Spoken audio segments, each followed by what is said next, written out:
नमस्कार। आज हम एक ऐसी कहानी में उतरने वाले हैं जो पेड़ों की है, हिम्मत की है और एक ऐसे वादे की है जो कभी टूट नहीं सकता। तो चलिए साथ में चलते हैं इस सफर पर।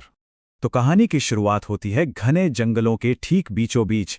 जरा सोचिए, एक ऐसी जगह जहां हर एक पत्ता कुछ कह रहा हो और हवा में ना सदियों की बुद्धिमानी घुली हुई हो। और जैसे ही सूरज की पहली किरणें पड़ती हैं, मानो एक पूरी की पूरी दुनिया जाग उठती है। एक ऐसी दुनिया जिसमें जिंदगी का एक बहुत ही गहरा संगीत गूंजता है। और पता है, ये एक ऐसी जगह है जहां पेड़ सिर्फ पेड़ नहीं है, मतलब सिर्फ लकड़ी और पत्तों का ढेर नहीं, नहीं, वो उससे बहुत बढ़कर हैं। वो गवाह हैं, वो साथी हैं। सच पूछिए तो वही तो जीवन है, उस समुदाय की असली पहचान है। और उनकी हिफाजत करना वो एक पवित्र वचन की तरह है, एक ऐसा वचन जो एक पीढ़ी दूसरी पीढ़ी को सौंपती है। तो सवाल उठता है कि ये जागृत दुनिया आखिर है क्या? देखिए, ये कहानी है एक ऐसे समुदाय की जिसका अपने घर, मतलब अपने जंगल के साथ एक बहुत ही गहरा, सांसों जैसा अटूट रिश्ता है। समझिए इस बात को, जंगल इनके लिए सिर्फ हरियाली नहीं है, वो उनका घर है। उनकी संस्कृति वहीं से पनपती है, उनका खाना वहीं से आता है। सच कहें तो उनके पूरे वजूद का आधार ही जंगल है, मतलब हर एक जड़ उनकी अपनी जड़ों से जुड़ी हुई है। और इस पूरी कहानी के दिल में है सीता, देखने में एक बिल्कुल साधारण महिला, लेकिन अंदर से एक असाधारण योद्धा। जानते हैं क्यों? क्योंकि उनके लिए जंगल कोई रिसोर्स नहीं, बल्कि अपनी माँ है, और अपनी माँ की रक्षा के लिए वो किसी भी हद तक जा सकती हैं। लेकिन जैसा हर कहानी में होता है, एक मोड़ आता है, और जंगल की ये जो शांति है ना, वो अचानक से टूट जाती है।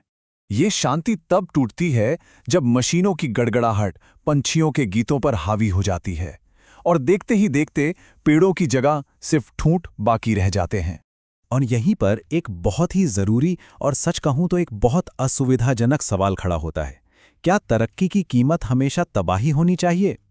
यही इस कहानी का वो द्वंद्व है जो असल में हम सबको सोचने पर मजबूर करता है। अब इस तबाही के सामने वो पूरा का पूरा समुदाय अपनी दुनिया, अपनी जड़ों को बचाने के लिए एक साथ उठ खड़ा होता है। और इस लड़ाई की बागडोर संभालती हैं सीता और उनकी साथी महिलाएं। वो चुप बैठने वालों में से नहीं हैं। वो फैसला करती हैं कि चाहे जो हो जाए, वो अपने जंगल को, अपनी माँ को बचा कर ही रहेंगी। और उनका तरीका वो बहुत शक्तिशाली है, पर बिल्कुल शांतिपूर्ण। सबसे पहले वो सब एक आवाज बनकर एकजुट होती हैं। फिर वो पेड़ों से लिपट जाती हैं, उन्हें अपनी बाहों में भर लेती हैं। और फिर वो उन बड़ी बड़ी मशीनों के सामने निडर होकर खड़ी हो जाती हैं। ये सब अपनी माँ की रक्षा के लिए। यही उनका अटूट वचन है। तो बस यहीं से शुरू होता है असली टकराव। एक तरफ हिम्मत और दूसरी तरफ फौलाद। और ये सिर्फ एक लड़ाई नहीं है, ये उनके वजूद की, उनकी पहचान की जंग है। हो सकता है उनकी आवाज बाहरी दुनिया तक ना पहुंचे, लेकिन उनका जो हौसला है, उनका जो संकल्प है, वो तो पहाड़ों से भी कहीं ज्यादा मजबूत है। पर यह संघर्ष बिल्कुल आसान नहीं है। सोचिए, लगातार बरसती बारिश, पेट में दौड़ते चूहे और जिस्मों को तोड़ देने वाली थकान, हर चीज मानो उनका इम्तिहान ले रही थी, उनके इरादों को तोड़ने की कोशिश कर रही थी। लेकिन इतनी सारी मुश्किलों के बाद भी उनकी आंखों में सिर्फ एक ही सपना तैर रहा था, अपने जंगल को बचाना। और जानते हैं, यही सपना उन्हें वहां एक चट्टान की तरह खड़े रहने की हिम्मत दे रहा था। और फिर उनके इस त्याग और हिम्मत का नतीजा आखिरकार दिखने लगता है। ऐसा लगता है जैसे जंगल एक बार फिर से सांस ले रहा हो। बहुत धीरे धीरे और खामोशी से उम्मीद की एक नई किरण जागती है। उसी जख्मी जमीन से नन्हे नन्हे पौधे उगने लगते हैं। जंगल में जिंदगी फिर से लौट आती है। ऐसा लगता है मानो कुदरत खुद अपनी जीत का ऐलान कर रही हो।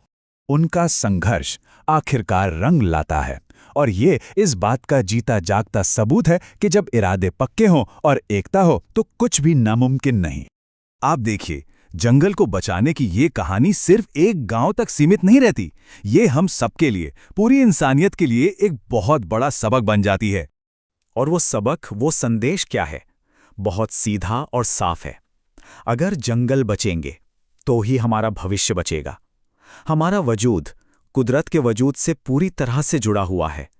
इसे अलग नहीं किया जा सकता।